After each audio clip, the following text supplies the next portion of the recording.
Hey everyone, welcome to my channel fiction addiction. चलिए तो अपने ब्यूटीफुल नावल को शुरू करते हैं जिसका नाम है roses of snow. Previous episode हमने छोड़ा था जब जान अपने शूट के लिए गया हुआ था, जहाँ उसे कार्लोन के साथ एक बहुत ही ग्लैमरस और ड्रीमी सा शूट करना था, जिसके लिए दोनों तैयार थे और अब सेट पर थे। और वहीं इबो ये सब कुछ देख रहा था अपनी ठंडी आंखों से। तभी से यांग का कॉल आता है।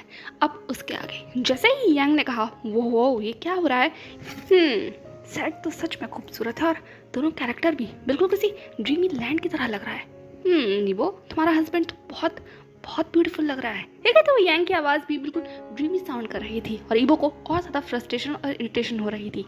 इबो ने कहा मैं फ़ोन काट रहा हूँ। यांग ने कहा बिल्कुल भी नहीं, भूल कर भी फ़ोन मत काटना, मुझे तुमसे बात करनी है। इबो ने कहा क्या? यांग ने कहा पहले मुझे थोड़ी देर देखने तो दो। वैसे जेलस मत होना इबो, लेकिन सच में जान बहुत अलग लग रहा है। मैंने इमेजिन नहीं किया था ये इतना ज़्यादा ग्लूम करेगा। और ऊपर से इसके बगल में जो छोटी है एक्ट्रेस भी कमाल लग रही है। दोनों की छोड़ी सच में अच्छी लग रही है। ठीक है, तो यांग अपनी परवर कर रहा था और वही दूसरी तरफ इबो की आइज नैरो होती चली जा रही थी। उसकी पकड़ उसके फ़ोन पर टाइट हो गई थी और वो यांग की सारी बकवास सुन रहा था। और ना ही सिर्फ यांग की, वो अगल बगल में खड़े हुए लोगों की भी बकवास सुन रहा था, जो उस कपल को देखकर ऑलरेडी जाने के जोन में पहुंच चुके थे। बिल्कुल पिन ड्रॉप साइलेंस था उस पूरे ऑडिटोरियम में। सिर्फ डायरेक्टर की आवाज़ आ रही थी इंस्ट्रक्शंस देने के लिए। और शायद अगर कोई गौर से सुनेगा तो फेंशिंग के भरे हुए दिल की धड़कने की आवाज़ को भी सुन सकता है, जो ऑलरेडी इबो के पीछे खड़ी हुई थी और ऐसा कुछ देख रही थी। वो इस वक्त अपनी खैर मनाना चाहती थी, क्योंकि उसे खुद भी नहीं पता था कि अब आगे क्या होने वाला है। जिस तरीके से इबो सब कुछ देख रहा था, फेंशिंग समझ गई थी आज किसी की तो खैर नहीं है, और वो या तो जान होगा या फिर वो। बस दुआ करो कि वो ना हो, क्योंकि जान तो बचकर निकल जाएगा लेकिन वो नहीं निकल सकती।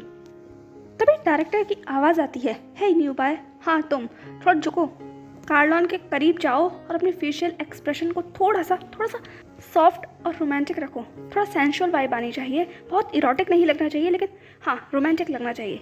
या बिल्कुल ऐसे ही थोड़ा सा और झुको। हाँ, उसके शोल्डर पर लीन हो, जैसे कि तुम उसकी नेक से होते हुए उसके बालों में जाने की कोशिश कर रहे हो। बिल्कुल ऐसे ही, यस बिल्कुल ये एक्सप्रेशन।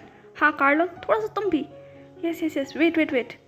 बॉडी को रिलैक्स रखो, इतना स्टिफ मत रखो। या थोड़ा सा और एक्सप्रेशन, यस हाँ कार्लोन, यस क्लिक, ओके वेट, ऐसे ही रहना। डायरेक्टर अपने इंस्ट्रक्शंस दे रहा था और उनकी कास्ट उसका काम कर रही थी, लेकिन इबो से बर्दाश्त नहीं हो रहा था। इसीलिए उसने अपने फ़ोन को अपने हाथ में जोर से पकड़ा और उस कॉरिडोर से होता हुआ बाहर निकल आया था।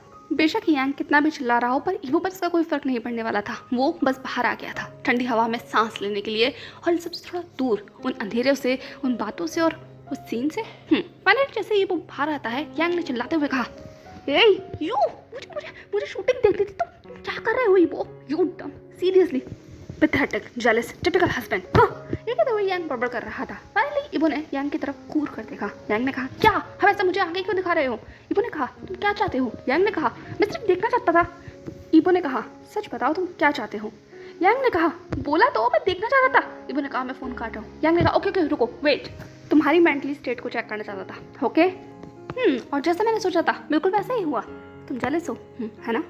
इबो ने कहा ऐसा कुछ भी नहीं है, बकवास बंद करो। और मैं बस वहाँ थोड़ा सफोकेटेड हो रहा था, इसलिए बाहर आ गया। ये कहते हुए थोड़ा एबनॉर्मल बिहेव कर रहा था, यूँ कहो अपनी नज़रों को चुरा रहा था, अपने हाथों को थोड़ा सा रगड़ रहा था। इबो ने कहा मैं वीडियो कॉल डिस्कनेक्ट कर रहा हूँ, हम कॉल पे बात करते हैं, ओके? यांग ने कहा रुको, पर इबो ने बिना सुने फ़ोन को डिस्कनेक्ट कर दिया था और ऑडियो से कनेक्ट कर दिया था। उसने फ़ोन को अपनी पॉकेट में रखा, अपनी पॉकेट से अपनी सिगरेट को बाहर निकाला और जलाकर वो स्मोक करने लगा। उसने कहा बोलो अब क्या कहना है तुम्हें? यांग ने कहा इबो, it's not hard to accept कि तुम जेलस हो, और होना भी चाहिए अगर तुम उसे प्यार करते हो और वो वन एंड ओनली तुम्हारा है। और इस तरीके का शूट देखकर थोड़ी बहुत जेलसी तो होती है। इबो ने कहा मैंने कहा ना मैं जेलस नहीं हूँ।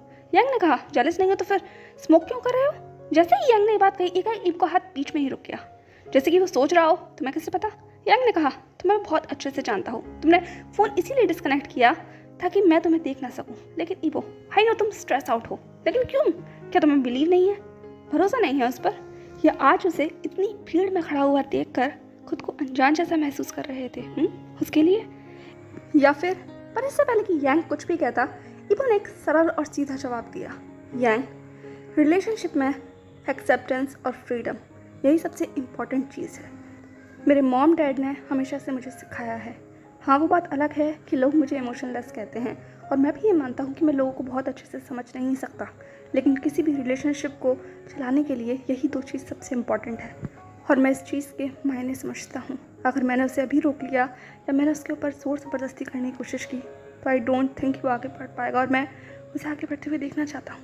ईबो की आवाज़ बेशक चाहे कितनी भी ठंडी सुनाई क्यों ना दे रही हो, उसके शब्दों का भार बहुत था, इतना कि कुछ पल के लिए तो यांग भी शांत हो गया। कितनी आसानी से ईबो ने कह दिया कि फ्रीडम और एक्सेप्टेंस, पर ये बहुत मुश्किल है और यांग ये जानता है। यांग ने एक लंबी सांस लेते हुए कहा, good to hear. By the way, कुछ भी हो अपना कंपोजर बनाए रखना, क्योंकि अंदर जो कुछ भी चल रहा है वो मुझे खतरे की घंटी सुनाई दे रहा है। तुम्हारी सोच तो अच्छी है रिश्ते को चलाने के लिए, लेकिन मैं तुम्हारे नेचर को बहुत अच्छे से जानता हूँ। पॉजिटिवनेस तुम्हारे अंदर कूट कूट कर भरी है, जिसकी खुशबू मुझे यहाँ तक आ रही है। तो इस पॉजिटिवनेस को खुद तक ही रखना। बेचारा हमारा छोटा बनी बहुत छोटा है, उसे डरा मत देना। ठीक है। तकदीर यांग जोर जोर से हंसने लगा और ईबो ने फ़ोन काट दिया। वो कुछ देर तक वहीं खड़े होकर स्मोक करता है। बेशक उसने यांग से कुछ भी कह दिया हो, लेकिन वो फ्रस्ट्रेटेड था। वो जान को किसी और के करीब नहीं देख सकता था और उसको शांत करने के लिए यही बेटर ऑप्शन है कि वो अंदर जाए ना। इसीलिए वो कुछ देर तक वहीं ऐसे ही खड़ा रहता है जब तक कि उसकी वो सिगरेट खत्म नहीं हो जाती है। और जैसे ही फाइनली उसका वो लास्ट पफ होता है, वो अपनी सिगरेट को वहीं डस्टबिन में डालकर हम अंदर चला जाता है। इस बात को लगभग मुश्किल से 20 से 25 मिनट हुए होंगे, लेकिन अंदर का माहौल बिल्कुल बदल गया था जैसे ही वो छोड़ कर गया था। अब यहाँ पर लोग शांत नहीं है, बल्कि खुसर पुसर की आवाज़ सुनाई दे रही है। लोग बातें कर रहे हैं और इधर उधर देखने की कोशिश कर रहे हैं। भगदड़ सी मची हुई है पूरे सेट पर। ईबो से पहले कुछ भी समझ पाता, एक चीखती हुई आवाज़ आती है, उसे बुलाकर लेकर आओ। वो समझता क्या है अपने आप को, यहाँ सब कुछ लोग तैयार हैं, वो ऐसे छोड़कर नहीं जा सकता। ये आवाज़ डायरेक्टर की थी। यूजन, जाओ उसे बुलाकर लेकर आओ। सब लोग यहाँ पर बैठे हुए हैं, इंतजार कर रहे हैं, इतना टाइम नहीं है। ये एक बहुत इंपॉर्टेंट शूट है और हम इसे डिले नहीं कर सकते। वैसे ही हम लोग बहुत डिले हैं और उस न्यू बाय को तुमने ही रिकमेंड किया था और अब हैंड मूवमेंट पर वो ऐसे नखरे नहीं दिखा सकता। ठीक है। तो हुए अब फोटोग्राफर चिल्ला रहा था और जैसे ही ये जिक्र होता है, ईबो के दिमाग की घंटी बज जाती है। न्यू बाय, कहीं इस ध्यान के बारे में बात तो नहीं हो रही। और अगले ही पल ये उसका कंफ्यूजन क्लियर भी हो जाता है, क्योंकि इस बार फैंशिंग ने लगभग झुक कर कहा था, सर मैं कोशिश कर रही हूँ उसे कॉल करने की, पर वो कॉल नहीं उठा रहा, लेकिन मैं आपको प्रॉमिस करती हूँ कि मैं उसे लेकर आती हूँ। डायरेक्टर ने कहा, गो हेल, जल्दी लेकर आओ उसे। ये कहते हुए डायरेक्टर बहुत कोल्ड साउंड कर रहा था और उसकी वॉइस भी बहुत ज़्यादा एंग्री थी। ईबो ने तुरंत फैंशिंग को रोकते हुए कहा, यहाँ क्या हो रहा है। फैंशिंग के चेहरे के ऊपर जितना ज़्यादा डर था, उतनी परेशानी के हाव भाव भी नजर आ रहे थे। फैंशिंग थोड़ी सी कांप रही थी। ईबो ने कहा, यहाँ क्या हो रहा है। फैंशिंग ने कहा, सर जान कहीं चला गया है, उसने शूट करने से मना कर दिया है। ईबो को समझ ही नहीं आया कि आखिर क्यों। जान तो इतना एक्साइटेड था, अभी सब कुछ तो ठीक था, इसीलिए उसने पूछा क्यों। फैंशिंग ने कहा, एक्चुअली ये कहते हुए फैंशिंग फिर वापस अपने शब्दों से उलझने लगी। ईबो ने कहा, मैंने पूछा क्यों। फैंशिंग ने कहा, एक्चुअली सर डायरेक्टर ने उसके गले में से उसकी चेन को उतारने के लिए कहा था, क्योंकि वो शूट के साथ नहीं जा रही थी, लेकिन उसने उतारने से मना कर दिया। इस बात में उन दोनों के बीच थोड़ी सी कहा सुनी हो गई और जान सब कुछ छोड़कर चला गया। मैं उस तक नहीं पहुंच पा रही हूँ। वो आपको ढूंढने की कोशिश कर रहा था, लेकिन मुझे नहीं पता।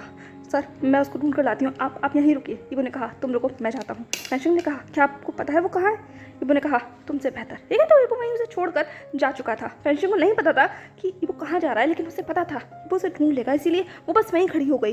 यूजिन भी उसके पास आ गया था। यूजिन ने कहा, ये हो क्या रहा है, वो इस तरीके से छोड़कर नहीं जा सकता। ठीक है। तो वो भी गुस्सा करने लगा। फैंशिंग सिर्फ वहाँ पर ऐसी असहाय सी खड़ी हुई थी। अब दूसरी तरफ ईबो लगभग उस पूरी बिल्डिंग के अंदर जान को ढूंढने की कोशिश कर रहा था, लेकिन वो पहुंच नहीं पा रहा था। उसने भी कॉल डायल किया, लेकिन फ़ोन आउट ऑफ रीच जा रहा था। फाइनली ईबो ने हर तरफ देखा। जब उसे जान नहीं मिला तो उसके दिमाग में एक ही ख्याल आता है, जब भी जान इस तरीके से अपसेट होता है तो वो खुली जगह पर जाना पसंद करता है। बाहर तो वो नहीं गया होगा, क्योंकि ईबो ऑलरेडी बाहर से आ रहा है, तो इसका मतलब रूफटॉप, शायद रूफटॉप पर। यही सोचकर ईबो रूफटॉप पर पहुंच गया था और जैसा कि ईबो ने सोचा था, जान वहीं था, अकेला उस छत पर खड़ा हुआ था। हवा बहुत तेज थी और उसके बालों से लहराकर गुजर रही थी। वो वहाँ पर सच में किसी ब्यूटीफुल पेंटिंग की तरह लग रहा था। उसकी सी थ्रू शर्ट उस हवा के साथ और ज़्यादा लहरा रही थी। उसकी वाइट ट्राउज़र और साथ में उसके वाइट स्निकर्स, वो सच में ईथरल लग रहा था। लेकिन ईबो भी इस वक्त जान को पेंटिंग की तरह एंजॉय नहीं करना चाहता था। वो बल्कि जान से पूछना चाहता था कि आखिर हुआ क्या, वजह क्या है और ये सब कुछ क्यों। इसीलिए अपने कदमों को बढ़ाकर वो फाइनली जान के पीछे आकर खड़ा हो चुका था। ईबो के कदमों का एहसास जान को हुआ हो या नहीं, लेकिन उसकी खुशबू ही काफ़ी थी जान के उस खुलती हुई आंखों को बंद करने के लिए, सुकून की एक सांस लेने के लिए, जिसे वो इतनी देर से रोक कर खड़ा हुआ था। वो जितना ज़्यादा गुस्सा था, उसकी मुट्ठियों की कसावट ही बता रही थी। ईबो ने जान को पीछे से हक करते हुए कहा, क्या हुआ। जान ने अपने आप को कम्प्लीटली ईबो की आर्म्स में लीन कर लिया था। उसने कुछ भी नहीं कहा। ईबो ने जान की मुट्ठियों पे हल्के हल्के जैसे सहलाना शुरू किया। कुछ देर बाद जान ने अपनी मुट्ठियों को खोल दिया। ईबो ने उन फिंगर्स के साथ खुद को इंटरवाइन किया और फिर अपनी उसी सॉफ्ट और मेलोडियस वॉइस में पूछा, क्या हुआ। जान ने कहा, कुछ नहीं कहा, मैं नहीं करना चाहता। ईबो ने कहा, क्यों, तुम्हें तो ये करना था ना। जान ने कहा, हाँ करना था, पर इस कंडीशन पर नहीं, नहीं मैं बिल्कुल ये नहीं करूँगा। ईबो ने कहा लेकिन करना क्या था? ये कहते हुए उसने सान को घुमा लिया। जानता था ईबो बात क्या हुई, लेकिन वो सान के मुंह से सुनना चाहता था। सान के फेस कम्प्लीटली लोनली लग रहा था। उसके फेस पर काफ़ी सारे इमोशंस थे और स्पेशली उसकी आइज़ में। कुछ देर तक सान ईबो को देखता है, फिर अपनी आंखों को झुका लेता है। उसके बाद उसने बहुत धीमी आवाज़ में कहा, मैं उतारना नहीं चाहता। ये कहते हुए उसने अपनी चेन को पकड़ लिया था अपनी मुट्ठी में। ईबो ने कहा, सान तुम वर्क प्लेस पर हो तो यहाँ के एथिक्स और इम्पॉर्टेंट रूल्स को तुम्हें फॉलो करना होगा, यहाँ तुम जिद नहीं कर सकते। सान ने कहा, क्या इस शर्त पर? मैं इसे उतारना नहीं चाहता, मैं किसी के कहने पर भी इसे नहीं उतारूंगा, बिल्कुल भी नहीं। और अगर नहीं शूट करना तो हम घर चल रहे हैं। ठीक है, तो सान आगे बढ़ने लगा, पर ईबो ने तुरंत सान का हाथ पकड़कर उसे अपनी तरफ खींच लिया। उसने कहा, क्या कहा तुमने? सान ने कहा, हम घर चल रहे हैं। ईबो ने कहा, तुम्हें मजाक लग रहा है ये सब कुछ? तुम्हें पता है कि तुम्हारे लिए कितने सारे लोग तुम्हारा इंतजार कर रहे हैं और तुम सिर्फ ऐसे ही मना कर जाना चाहते हो? ये तुम्हारे वर्क एथिक्स है? इस तरीके से तुम चीज़ों को हैंडल करोगे, यूँ पीछे छुड़ाकर आगे बढ़ जाने से? अगर कोई चीज़ तुम्हारे हक की नहीं है, तुम्हारे हिसाब की नहीं है, तो तुम उसे छोड़कर आगे चले जाओगे, बेशक उसमें कितना भी पैसा, कितने सारे लोगों की मेहनत और टाइम लगा हो। क्या तुम ऐसी इमेज बनाना चाहते हो? क्या ऐसे ही तुम काम करोगे? क्योंकि अभी तो ये बहुत छोटी सी दिक्कत है सान, आगे बहुत कुछ संभालना है, तुम्हारा खुद का एम्पायर। भूल गए हो क्या शॉक ऑपरेशन के बारे में? पता है वहाँ पर कैसी कैसी डील्स को हैंडल करना पड़ता है और वहाँ क्या क्या कंडीशंस और टर्म्स होते हैं? क्या तुम ऐसे ही बिजनेस को हैंडल करोगे? लेकिन तो वक्त ईबो की आवाज़ बहुत लाउड थी और वो लिटरली सान के ऊपर चिल्ला रहा था। और सान एकदम से कांप गया, वो रुक गया अपनी ही जगह पर। उसकी मुट्ठियाँ फिर से कस गईं, लेकिन वो शांत था। उसने अपनी नज़रों को झुका लिया था। वो जानता था ईबो जो कुछ भी कह रहा है वो सच है, लेकिन सान अपने इस एक चीज़ के साथ कॉम्प्रोमाइज़ नहीं करना चाहता था। ये चीज़ सिर्फ उसके लिए चेन नहीं है, उनकी वेडिंग रिंग नहीं है, ये सान के लिए बहुत इंपॉर्टेंट है, सेंटिमेंटल वैल्यूज़ रखती है। और ये उसे उतार कर या उसे साइड रखकर आगे नहीं बढ़ना चाहता। सान ने ईबो की तरफ देखते हुए कहा, तो आप चाहते हैं मैं ये करूं, इसे उतार दूं मैं? लेकिन तब वक्त सान की आवाज़ में एक क्वेश्चन नहीं था, बल्कि बहुत कुछ था, दबाव था एक, जो ईबो महसूस कर सकता था। इस चीज़ ने ईबो को भी शांत कर दिया। कुछ देर तक सान की आंखों में ऐसे ही दिखता है, उन आइज़ में जिसमें आज पहली बार उसे गुस्सा नजर आ रहा था ईबो के लिए। ईबो ने कहा, क्या तुम नाराज़ हो? सान ने कहा, हाँ मैं बहुत डिसअपॉइंटेड हूँ आपकी बात से। आपने जो कुछ भी कहा सही है, हमें कॉम्प्रोमाइज़ करना होगा, लेकिन मैं इस चीज़ के लिए कॉम्प्रोमाइज़ नहीं करना चाहता। It's value for me, most valuable चीज़, और अपने एथिक्स के साथ मैं कॉम्प्रोमाइज़ करके काम नहीं कर सकता। अगर वो अपने एथिक्स के साथ कॉम्प्रोमाइज़ नहीं कर सकते तो। ईबो ने कहा, सान ने कहा, गा प्लीज़ समझने की कोशिश कीजिए। ईबो ने कहा, ठीक है चलना है ना तुम्हें, चलो चलते हैं, और आज के बाद तुम ऐसा कोई काम नहीं करोगे जहाँ पर तुम्हें ये सब कुछ फॉलो करना पड़े। चलो चलते हैं। ये कहते हुए ईबो सान को खींचकर आगे ले जाने लगा, पर ईबो की आवाज़ में गुस्सा था, डिसअपॉइंटमेंट थी, जिसने सान का दिल थोड़ा सा तोड़ दिया। उसने अपने आप को वहीं स्टिफ कर लिया और ईबो का हाथ पकड़कर उसे आगे ले जाने से रोक दिया। ईबो ने कहा, अब क्या हुआ? सान ने कहा, क्या चाहते हैं आप? ये कहते हुए सान की आवाज़ थोड़ी वार्म हो गई थी। ईबो ने कहा, मैं कुछ नहीं चाहता, जो चाहते हो तुम चाहते हो, जो तुम कहोगे मैं वही करूँगा। अगर तुम चाहते हो काम नहीं करना तो हम घर चलेंगे, घर बैठकर तुम आराम से टीवी देखना, या तुम्हें इंटरनेट चलाना हो तो वो चलाना, गेम्स खेलना, यही करना चाहते हो ना? वर्क इंपॉर्टेंट नहीं है जान, बिल्कुल भी इंपॉर्टेंट नहीं है। और वैसे भी तुम्हारे पास तो बहुत सारा, वैसे पहले कि ईबो कुछ भी कहता एकदम सान ने ईबो को किस कर लिया। ये कहो ईबो का जो गुस्सा था, जो उसका एंगर था, जो सान के ऊपर उतरने वाला था, इसीलिए सान ने उसे ब्लॉक कर दिया ताकि वो और ज़्यादा उसके ऊपर चिल्ला ना सके, क्योंकि इससे ज़्यादा अगर ईबो सान के ऊपर चिल्लाएगा तो सान सच में रो देगा और उसका सारा मेकअप सब कुछ बर्बाद हो जाएगा, और वो ये नहीं चाहता। इसीलिए उसने ईबो को किस कर लिया। लेकिन अगले ही पल उसे रिग्रेट होता है और वो एकदम से दूर हो जाता है। और ईबो को घूर कर देखकर उसने कहा, आपने स्मोक किया है? ये चीज़ जैसे ही सान के मुंह से कही गई, ईबो एकदम से अपनी जगह पर फ्रीज हो गया। वो सान को बहुत अनब्लिंकिंगली देखने लगा। सान ने अपने सवाल को दोहराते हुए कहा, आपने स्मोक किया है? अब बारी अटकने की और नज़र चुराने की ईबो की थी, इसीलिए वो सिर्फ अपनी नज़रों को चुराकर जैसे शब्दों को खोजने की कोशिश कर रहा था। उसने कहा, मैंने नहीं स्मोक नहीं किया मैंने। सान ने कहा, सीरियसली? आपके मुंह से स्मेल आ रही है और मैंने अभी आपको किस किया और वो स्मोक की टेस्ट मेरे मुंह में भी हो गई है।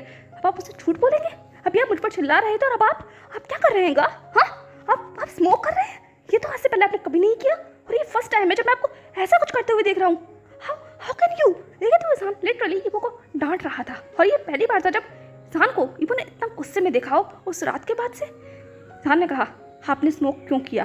क्यों और कब से आप स्मोक कर रहे हैं? हाँ, देखिए तो सान बहुत करीब आ गया था ईबो के। ईबो ने कहा, it's not important, okay, it's none of your business. देखिए तो ईबो ने एकदम से सान को दूर कर दिया और फिर कहा, एक्चुअली मुझे स्ट्रेस हो रहा था, दैट्स वाई मैंने ये सब कुछ किया। जहान ने कहा, ओह तो आपको स्ट्रेस हो रहा था और ये मेरा बिजनेस नहीं है और इससे कोई फ़र्क नहीं पड़ता है ना, है ना। ठीक है, तो जहान फिर से हिप्पो के करीब आया और उसके पैंट पॉकेट से उसने वो सिगरेट का पैकेट निकाल दिया था। उसने कहा, तो आपको स्ट्रेस हो रहा था, मुझे भी बहुत हो रहा है। ठीक है, तो जहान ने अब सिगरेट को बाहर निकाला और लाइटर से और जलाने ही वाला था तभी हिप्पो ने छीनते हुए कहा, ये तुम क्या कर रहे हो। जहान ने कहा, मुझे स्ट्रेस हो रहा है तो मैं बस अपना स्ट्रेस दूर करना चाहता हूँ और आपने ही तो कहा इससे बेटर कुछ ऑप्शन नहीं है, तो प्लीज़ मुझे पीने दीजिए और अब आपको भी कोई मतलब नहीं होना चाहिए। ठीक है, तो जहान बस पीने ही वाला था तभी इबो ने छीनते हुए कहा, खबरदार खबरदार, जो तुमने ये कभी हाथ भी लगाई तो। ठीक है, तो वे इबो जहान को घूरने लगा। जहान ने लगभग हंसते हुए कहा, मतलब आप कुछ भी कर सकते हैं, आप मुझे लेक्चर दे सकते हैं, आप मुझे समझा सकते हैं कि वर्क एथिक्स क्या है और मुझे किस चीज़ पर कॉम्प्रोमाइज़ करना चाहिए, और मैं आपसे कुछ नहीं कह सकता। आपने ये सिगरेट पी, ओके ठीक है, अच्छी बात है, आपको स्ट्रेस हो रहा था, आपने ये मुझे एक्सप्लेनेशन भी दे दी, और जब मैं आपको समझाने की कोशिश कर रहा हूँ कि मैं इसे अपने गले से चेन नहीं उतारना चाहता क्योंकि ये मेरे एथिक्स हैं, तो आप मुझे लेक्चर दे रहे हैं कि मैं अपना बिजनेस कैसे संभालूंगा। हाँ, ये किस तरीके की हिपोक्रेसी है गा। आप सीरियसली इस तरीके से मुझे डील करना चाहते हैं, और आपको किस चीज़ का स्ट्रेस हो गया अचानक से यहाँ आकर। हाँ, इससे पहले आपको कोई स्ट्रेस नहीं था, जब हम गाड़ी में थे तब तो सब कुछ ठीक था। अब आपको अचानक से किस चीज़ का स्ट्रेस हो गया जो आपको ये इतनी गंदी चीज़ का सहारा लेना पड़ा। ठीक है, तो इंसान उस सिगरेट के पैकेट को घूर रहा था। इबो ने कहा, तो तुम जानना चाहते हो। इंसान ने कहा, हाँ ऑफ कोर्स जानना चाहता हूँ। ठीक कहते हुए इंसान को घूर रहा था, पर इससे पहले कि इंसान कुछ भी कहता है, एकदम से इबो ने इंसान को वही रेलिंग के ऊपर पुश कर दिया। वो लोग एकदम से उस रेलिंग के बहुत करीब आ गए थे, झुक गए थे, और ऊपर से हवा बहुत तेज थी, इतनी तेज कि इंसान बिल्कुल डर गया क्योंकि नीचे से हाइट बहुत ज़्यादा थी और ऊपर से इबो का इतना दबाव। इंसान ने कहा, ये आप क्या कर रहे हैं। इबो ने अपने आप को झुकाते हुए कहा, कि तुम अब जानना नहीं चाहते। इंसान ने कहा, मैं जानना चाहता हूँ, लेकिन कार नीचे हाइट है, हम पर इससे पहले कि वो कुछ भी कहता, इबो ने इंसान के चेहरे को अपने हाथों में पकड़ते हुए कहा, आई फील सफोकेटेड। इंसान ने कहा, क्या। इबो ने कहा, I feel suffocated, I hate this, I hate all this, I want to control myself. मैं खुद को काबू में रखना चाहता था, इसीलिए मैं ये कर रहा था। हाँ, मुझे पता है मुझे नहीं करना चाहिए था, बट मैं खुद को काबू करना चाहता था। इंसान को समझ नहीं आ रहा था इबो की बातें, ऐसा लग रहा था जैसे वो पता नहीं किस लैंग्वेज में या किस भाषा में बात कर रहा है। इंसान ने कहा, आप क्या कह रहे हैं, आखिर हुआ क्या है। इबो ने इंसान को उसी चेन से पकड़कर अपनी तरफ खींचा, इतना करीब कि दोनों एक दूसरे के बहुत करीब थे, बिल्कुल आंखों में आंखें डालते हुए, लिप्स से बिल्कुल 1 सेंटीमीटर की दूरी पर। इंसान ने इबो को और ज़्यादा डर कर देखा, पर इबो ने तुरंत अपना हाथ इंसान के उन्हीं बालों में रखा जिस तरीके से कार्लॉन ने रखा था, और अगले ही पल अपना हाथ इंसान की वेस्ट में, जिस तरीके से इंसान ने कार्लॉन की वेस्ट में रख रखा था, और उसको अपने और करीब खींचते हुए कहा, बिकॉज आई हेट इट। जिस तरीके से वो सब कुछ हो रहा था मुझे नहीं अच्छा लग रहा था, सफोकेशन फील हो रही थी, क्या तुम समझ गए। लेकिन इसका ये मतलब नहीं था कि मैं तुम्हें वहाँ से खींच कर अपने पास ले आता और ये कहता कि तुम मेरे पास ही रहो क्योंकि मुझे जेलसी फील हो रही है या पॉजिटिवनेस फील हो रही है। मैंने ऐसा नहीं किया, मैंने खुद को काम डाउन किया, इसलिए मैं बाहर चला गया ताकि मैं उस सीन से दूर रह सकूँ और मैं कुछ उल्टा सीधा ना कर पाऊँ। और तुम्हें भी ऐसा ही करना चाहिए जान, इसे बोलते हैं कॉम्प्रोमाइज़, और ये हमें करना होता है वक्त पर, तभी हम आगे बढ़ सकते हैं, और तुम्हें भी यही करना होगा। तुम यहाँ एक छोटी सी जगह पर काम करने आए हो, और इस बात को समझो कि हम जहाँ कभी काम करने जाते हैं तो लोगों की कुछ एक्सपेक्टेशंस होती हैं हमारे साथ, उन एक्सपेक्टेशन को पूरा करना यही जॉब की एथिक्स कहलाती हैं, और ये तुम्हें सीखना होगा। ये सिर्फ एक छोटी सी बात है, और ये उतारने से इसका महत्व कम नहीं हो जाएगा, ये हमेशा हम दोनों के बीच में उतनी स्ट्रॉन्ग रहेगी जितनी है। तो इसे उतार दो और इसे अपने पास रखो, इतना तो तुम कर सकते हो ना। ओके कमान, सब लोग इंतजार कर रहे हैं, चलो नीचे चलते हैं। ये कहते हुए वो जान को पकड़कर अपने साथ ले जाने लगा, और जान अभी भी डम्फाउंडेड था। इबो ने इतना सारा डाटा उसे दे दिया था प्रोसेस करने के लिए कि जान समझ ही नहीं पाया, पर इससे पहले कि इबो जान को और आगे खींच पाता, जान ने कहा, आप सच में जल्दी सो रहे थे। जान की ऐसी मिस्टीरियस और मिशीवियस वॉइस सुनकर इबो ऑलरेडी अपने आप को कर्ज कर रहा था कि उसने ये सब कुछ क्या बक दिया, लेकिन उसने फिर भी अपने आप को मुड़कर जान की तरफ नहीं देखा। इनफैक्ट जान ही आगे आकर इबो के सामने आकर खड़ा हो गया था, और वो हंसते हुए कहने लगा, आप सच में जल्दी सो रहे थे, सच में। ठीक है, तो वो हंसने लगा और इबो को टीज करने लगा, पर इससे ज़्यादा कि वो टीज कर पाता, एकदम से इबो ने जान को टिकल करना शुरू किया, बहुत जोर से वो उसे टिकल करने लगा। उसने कहा, अभी बताओ तुम मुझे इस तरीके से टीज करोगे। हाँ, ठीक है, तो वो उसको टिकल करने लगा और जान हंसने लगा, वो भागने लगा और इबो उसके पीछे भागने लगा। उस रूफ टॉप पर जहाँ बहुत तेज से हवा चल रही थी, सूरज की रोशनी पड़ रही थी और मौसम बहुत खूबसूरत था, वहाँ दोनों की खिलखिलाहट दूर तक सुनाई जा सकती थी। उस पूरी छत पर वो दोनों बिल्कुल किसी बच्चों की तरह खेल रहे थे, इस बात से बिल्कुल बेपरवाह कि कितने सारे लोग वाकई में उसका इंतजार कर रहे हैं। तभी इबो ने जान को पकड़ते हुए कहा, हे वेट। ठीक है, तो वो सांसें लेने लगा, जान भी लंबी लंबी सांसें लेने लगा। दोनों ने एक दूसरे को बहुत कस कर पकड़ लिया था। इबो ने कहा, हो गया खेलना, बहुत मस्ती हो गई, चलो बहुत लोग मेरा इंतजार कर रहे हैं जान, कमान। ठीक है, तो वो उसको हाथ पकड़ कर ले जाने लगा। जान ने कहा, अब आपको जेलसी नहीं होगी।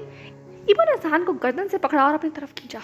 एकदम से जहान डर गया था, लेकिन फिर भी उसके फेस से वो सेडक्टिव एक्सप्रेशन जा नहीं रहे थे और जहान की इतनी ब्यूटी ईबो को भी थोड़ा सा कमज़ोर कर रही थी। फिर भी उसने अपने उस लिप्स को लिक किया और जहान की आंखों में देखा। कुछ देर तक वो ऐसे ही देखता रहता है, फिर जहान की नोज से होता हुआ उसके लिप्स तक पहुंचा। उसके बाद जहान के बालों को उसके कान के पीछे टक करते हुए कहा, बहुत, इतनी ज़्यादा कि मैं तुम्हें अभी अपने साथ उखाड़ ले जाना चाहता, बट ये कहते कहते वो रुक गया। जहान ने कहा, बट क्या?